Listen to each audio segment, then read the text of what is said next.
And it's a three-way tie at the top now. Following that clear win by Joseph O'Brien in Dundalk last December, he tied with two other apprentice jockeys, Gary Carroll and Ben Curtis, for the championship title. The trio were an automatic choice for an HRI initiative called the Rising Stars of the Flat. Its aim is to increase the profile of flat racing and to offer an insight into the lifestyle of these up-and-coming jockeys.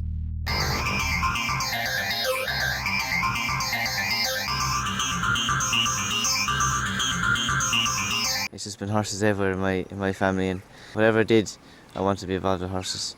My first winner was just fantastic. It was on Good Time Sue for Monica Blake. It was great for her as our first winner for a long time as well, so two of us were ecstatic and everything. Being nominated for Rising Star was an honour to follow in the likes of Johnny Murtagh and Mick Canaan, who've been doing it, which it was just, I thought it was actually a very good idea to bring sort of the younger side into it, but it was a great honour to be asked to do it.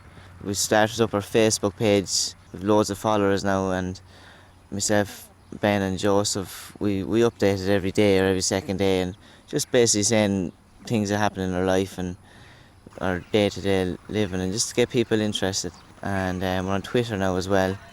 I like the Twitter now. There's a lot of the English jockeys are big onto it. I'm trying my best out to get one of my tweets onto the racing post. Haven't got one yet, but I keep trying. So my ambition in racing now would be to be put down as one of the greats like Johnny Murtagh and Mick Canaan and that. And I'd love to be champion jockey in Ireland.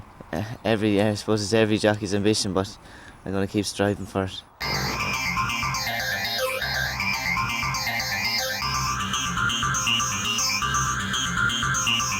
I suppose racing was always where I was going to end up. I grew up with racehorses and it was always something that I wanted to do, and I suppose eventing was more of a stepping stone to racing rather than racing being an afterthought. Because I'm quite tall, I suppose my weight isn't going to stay right forever, so hopefully I'd like to ride over jumps in the future. When I'm riding for Dad, I suppose if I get it wrong, I'll know about it, and I suppose if I get it right, he says well done. But I suppose you always do your best, and that's all you can do.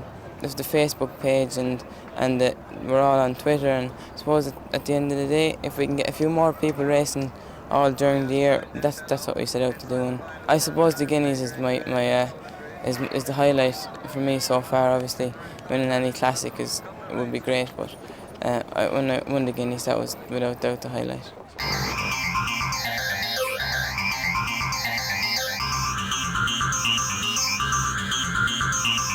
And I mean, I'm not from a racing background at all. No one in the family is. I said I'd be the first now to put the foot in the water and take a jump, you know.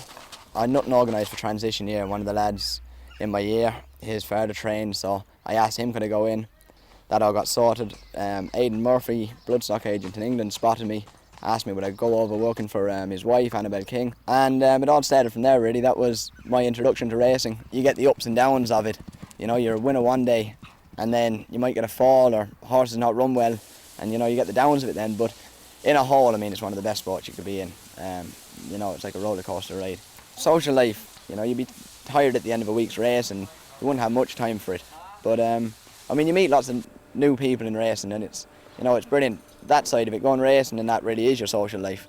And when you do step out of line, as I found out, you will get put back into it fairly quickly, you know. Mrs. Ott keeps on top of that and keeps me in a straight line. The Facebook and the blogging, I tell you, it's actually great crack, you know. The three of us have a bit of banter on it, and that Joseph and Gary be, you know, good lads. It'd be good crack as well. They've, you know, a personality underneath it all. They're not just horse racing, you know. I think it's brilliant for racing in general. Trying to get a younger crowd into the races is what this country needs, and I think this, you know, this is a brilliant idea and a brilliant way to start doing it. You know, I'd say there'll be more to come now in the future, but this is a brilliant start, and hopefully it works. Follow the Rising Stars through their Facebook page, on Twitter, and their weekly diary on goracing.ie.